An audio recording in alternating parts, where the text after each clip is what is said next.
Hello friends, আমি কৌশিক। আর আজকে তোমাদের সাথে খুব এক্সাইটিং একটা ট্যুরের ব্যাপারে ডিসকাস করতে আমি চলে এসেছি।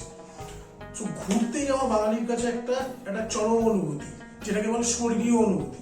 আর স্বর্গীয় অনুভূতি মানে ভূস্বর্গে তো বাস একটাই স্বর্গ, কাশ্মীর, তাই না? তো কিন্তু কাশ্মীর আমরা সবাই কখনো না কখনো গেছি, ম্যাক্সিমাম বাঙালি কাশ্মীর বাস আমরা কেউ না কেউ ছোটবেলায় বড়বেলায় কোনো না কোনো কাজের সূত্রে কিছু না কিছু ভাবে কাশ্মীর মোস্টলি আমরা ঘুরেছি। কিন্তু এইবার আমি কাশ্মীরটাকে একটু অন্যরকম ভাবে তোমাদের সামনে নিয়ে আসতে চলেছি। আগামী এই 2-3 দিনের মধ্যে আমি বেরিয়ে পড়ছি আমাদের রোড ট্রিপে কাশ্মীর। একদম পাবলিক ট্রান্সপোর্টে ওঠার থেকে শুরু করে কিভাবে আমরা ট্রেনে যাচ্ছি, কোথায় কোথায় থাকছি এবং কিভাবে কাশ্মীরটাকে আমরা এনজয় করব।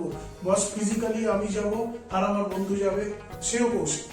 কিন্তু ভার্চুয়ালি কিন্তু তোমরা আমাদের সাথে থাকছো সারাক্ষণ, প্রত্যেকটা আপডেট তোমাদের সাথে আমি শেয়ার করব।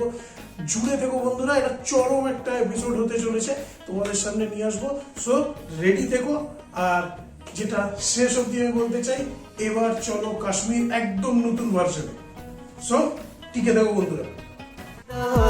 चल जाने दे कोई जादू